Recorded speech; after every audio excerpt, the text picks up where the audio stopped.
Sampah plastik masih banyak ditemukan di tempat-tempat yang tidak semestinya.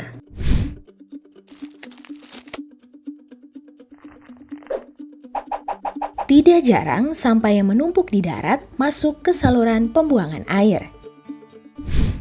Akibatnya, sampah plastik juga bocor ke laut, mengotori pantai dan laut, dan mengganggu ekosistem laut. Plastik memiliki banyak kegunaan dan efisien yang belum dapat digantikan oleh material lain. Tapi, apa yang akan terjadi kalau plastik dihilangkan?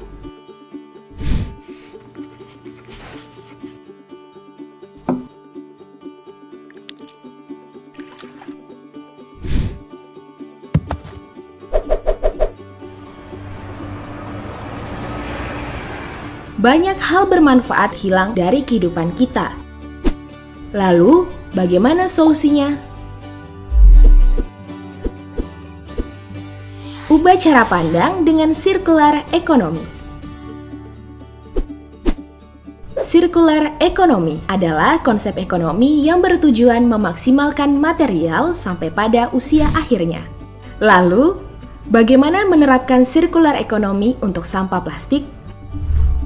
Begini caranya. Sampah dikumpulkan dan dipisahkan. Bawa ke bank sampah untuk ditukarkan dengan insentif.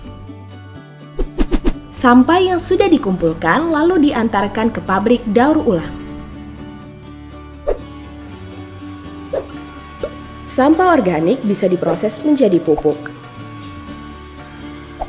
Kalau sampah plastik bisa diproses jadi apa ya? Sampah plastik diproses menjadi kerajinan tangan, penguat aspal berbahan dasar plastik, dan BBM. Sudah saatnya tanamkan konsep circular economy dalam kehidupan sehari-hari, supaya pantai kita terbebas dari sampah plastik. Pantai dan laut menjadi bersih, ekosistem laut menjadi tidak terganggu. Yuk, gunakan plastik dengan bijak.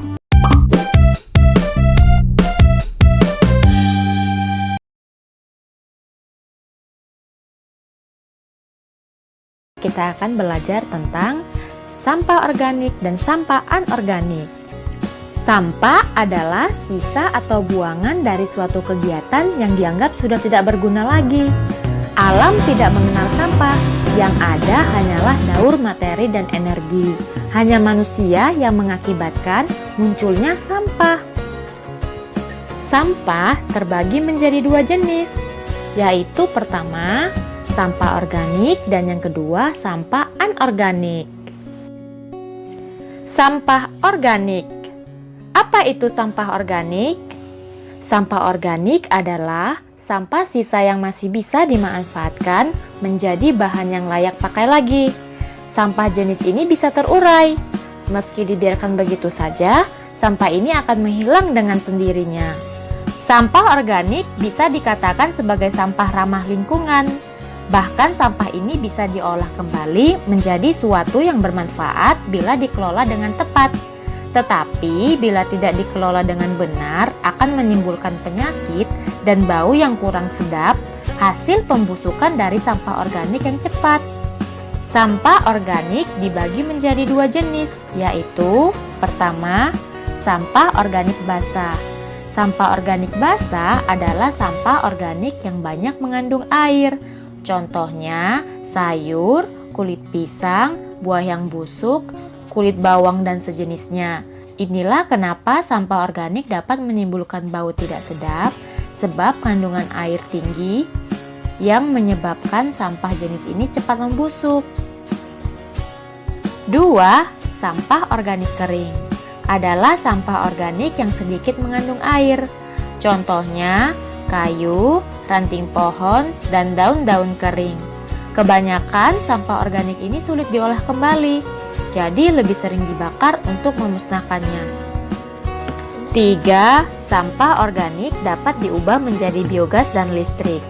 Sampah organik yang berasal dari kotoran hewan maupun manusia, limbah tempe dan tahu, digunakan sebagai bahan utama untuk dijadikan biogas dan listrik. Mari kita ke manfaatnya. Manfaat sampah organik yang pertama, bisa digunakan untuk kompos atau pupuk organik. Sampah organik seperti buah-buahan busuk dan sayuran dapat dibuat menjadi kompos dan pengolahannya juga tidak terlalu sulit. Yang kedua, untuk tambahan pakan ternak. Tidak hanya dibuat untuk tambahan pakan kambing, sapi, dan kerbau, tapi sekarang ini sampah organik dapat diolah menjadi pelet untuk makanan ayam dan ikan. Selanjutnya kedua, sampah anorganik. Apa itu sampah anorganik? Sampah anorganik adalah sampah yang sudah dibuang dan tidak layak lagi dipakai. Sampah ini tidak bisa terurai. Sampah anorganik yang tertimbun di tanah dapat menyebabkan pencemaran karena sampah ini tergolong zat yang sulit terurai dan akan tertimbun dalam waktu yang lama. Inilah yang menyebabkan rusaknya lapisan tanah. Contoh sampah anorganik adalah plastik, botol atau kelengan minum, kresek, ban bekas, besi, kaca, kabel, barang elektronik, bola lampu, plastik, dan lain-lain. Memang sampah anorganik sulit terurai, tetapi masih bisa kita manfaatkan kembali. Jangan sampai dibiarkan begitu saja ya adik-adik. Lalu apa manfaat sampah anorganik? Manfaatnya adalah dengan membuat kerajinan dari contoh-contoh tadi. Misalnya, sampah plastik dapat dibuat menjadi tas, taplak meja makan, pernak-pernik, dan lain sebagainya.